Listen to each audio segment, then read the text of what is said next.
You're listening to the Vibrant Vision Podcast, a podcast designed to help you get clarity, increase your confidence, and cultivate the most important connections so you can have the impact you were created to make.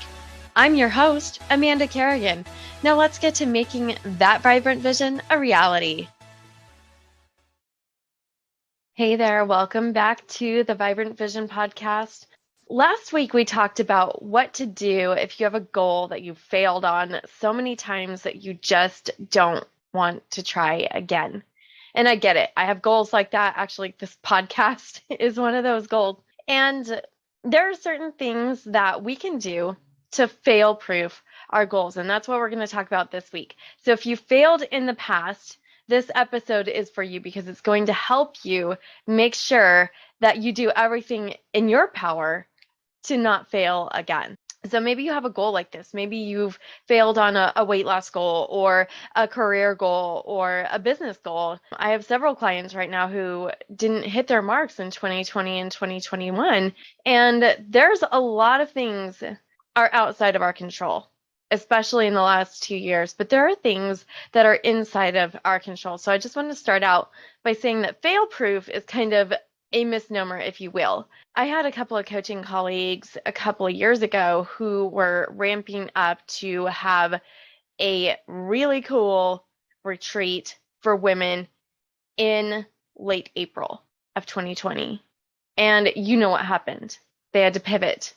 And it was devastating for them. But they pivoted. They had an amazing online retreat. And it worked out well. So they achieved their goal, but they had to pivot. So I just want to start out this episode by saying you can pivot if your goal is not going to work. Sometimes we set goals and then life happens. I know I've had years like that. You might have a year like that this year. I might have a year like that this year. So don't be afraid to pivot. But there are ways that you can ensure that you don't get in your own way. So let's talk about those. First of all, we talked a couple of weeks ago about smarter goals, and one of the aspects of a smarter goal is that it's risky. A lot of times we talk about smart goals and making them achievable, and I've already ranted about how I don't like achievable goals, but risky goals are really scary because we don't know if we can achieve them. I've set a couple of risky goals that are not scary in the fact that they are difficult, but scary in the fact that I could fail. Really easily I could fail, especially since they are habit goals. And I probably will not be perfect, but it doesn't mean that I failed. So even if you don't achieve your big risky goal, it doesn't mean that you failed, because chances are you made more progress on that risky goal than you would have if you had set a quote achievable goal. So remember, risky goals are good. Risky goals are life-changing, world-changing goals. So remember, this is a good thing. So the biggest question I get from my clients and from other people I talk to after they've set risky goals is this: what if I fail? What if I fail? We're going to talk about the F word, fail, more next week. But first, I want to start with this question. What if you could fail-proof your goals? What if you could succeed? So there are things that you can do to anticipate what's going to get in your way, what's going to make you feel stuck, and how you're going to achieve those goals so that you don't let life or your own inertia get in your way. So let's talk about those. There are 3 of them, and I use these all the time in my work and in my own personal life. So I'm not just saying this. Here's a good abstract concept. These are things that really will make a difference. So first, break your goal into manageable action steps. The thing is, your goal should be big, but the actions that you take to achieve those goals should be so small that the bar is practically on the floor. You can just step right over that bar and keep moving forward, okay? Because it's really easy to get overwhelmed by a big goal. But if we're just taking baby steps toward that goal, then it's easier to make progress. So, for example, I have a desire to draw closer to God this year than I ever have. So I want to spend 365 days this year in prayer. Okay, it's a big, risky goal because the chances that I will fail are probably really large, especially since I am really good at sleeping. So I have, at the time of this recording, I have 354 more days not to fail. But the actions that get me there are small. Basically, I have to get myself out of bed, on the couch, and in a prayer posture. That's it. To get up and go spend time with my father. So let's look at another example. My sister Jessica had a goal a few years ago to lose about 100 pounds. I'm not exactly sure what her goal was, but her goal was pretty big. She'd lost about 80 pounds since she started without surgery or other medical interventions. So how does she do this? Just little actions.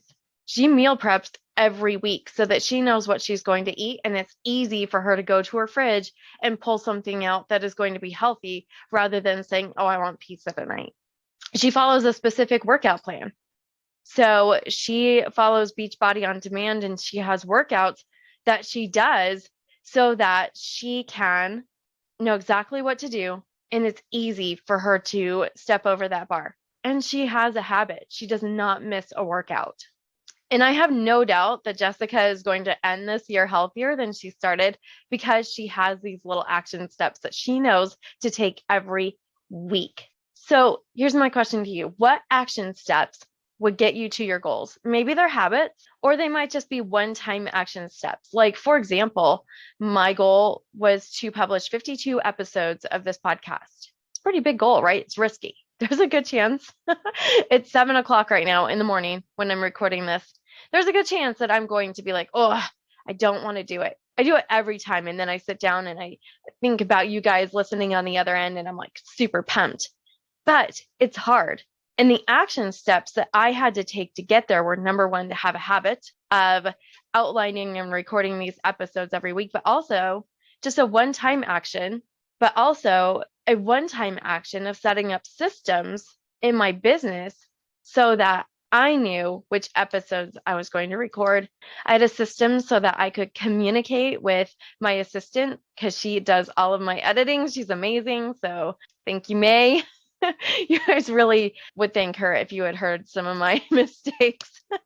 And I had to set up just a one-time list of podcast episodes so that I knew what was coming up. So there are habit actions and there are also one-time actions. So take a moment just to jot down a few actions that are going to get you closer to your goal, and then commit to one of those action steps this week.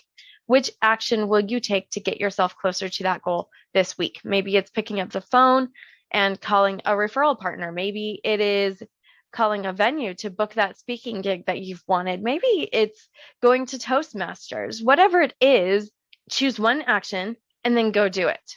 Because the only way to really fail-proof your goals is to keep moving forward week by week. And those are going to happen with your action steps. The second way to fail-proof your goals is to anticipate your obstacles. Ask yourself, what's going to get in my way? What's going to stop me? And then think of ways to eliminate or minimize that obstacle. So, for example, I talked about this. When I wake up in the morning, I'm like, oh, I could go back to sleep like right now. That would be awesome. But I know that this is an obstacle. So I've automatically programmed my phone to play worship music after I turn off my alarm so that I'm like, oh yeah, I got to get up. There's no silence going on in my world. I've got to get up. So by anticipating our obstacles, by knowing what has gotten in our way in the past and thinking of ways to eliminate or minimize that obstacle, and by knowing what might be coming up, just having a busy week, for example, has made it so that I want to make sure that my podcast is number one on my list of things that I'm doing. So think about right now, what are the obstacles that will get in your way? What are the things that are going to stop you from achieving your goals? Write those down, and then write down at least one thing that you can do to eliminate that obstacle. So step one, write down your action steps. Step two, figure out what is going to get in your way and eliminate or minimize that obstacle. And then step three, determine what you'll need to succeed. A lot of times we set goals, but we don't really think about what is it going to take for me to succeed? What do I need? Do you need some training? Do you need to learn something from a book? Do you need support? Do you need a cheerleading squad? I need support. So right now I'm working on putting together just a small mastermind of ladies that we can support each other in achieving our goals. Do you need to upgrade a habit? I needed to upgrade several habits this year. Or do you need to upgrade your environment? One of the biggest things that really changed my world and my life was getting my Braille display. And I know that that might not be relevant for most of you, but it really did make a difference. So, do you need to upgrade some equipment? Do you need to change a belief that you have about yourself? I always fail. I'm no good at achieving goals. Do you need to create a system like I did so that you can achieve your goals, so that you can put some of these steps on autopilot? So to succeed, what do you need? Write that down. I need some support from my family, and then go ask for it. A lot of times we don't have the support that we want because we don't ask for it. We don't have the training that we need because we don't go seek it out. We don't change the habits that are going to get us to our goals because we don't even recognize the habits that we have. So if you write down what you need to change and then go change it, go get that support, go ask for that training, go create the systems that are going to get you where you need to go, then you are probably 50% ahead of the rest of the world on achieving your goals. So I hope that those 3 steps today, so I hope that these action steps today, writing down your next actions for your goals, identifying those obstacles, and then identifying what you need to succeed, have been helpful. I would love to hear from you. Let me know if you're struggling. Just drop me an email, amanda@vibrantvision.coach, and let me know what you're struggling with. We'll see if we can get it worked out. And if you like this episode, I just ask that you share it with somebody else who maybe has been struggling to achieve their goals, and let them know that there's hope, that they can actually work to fail-proof their goals as much as it depends on them. I appreciate you listening, and I will talk to you next time.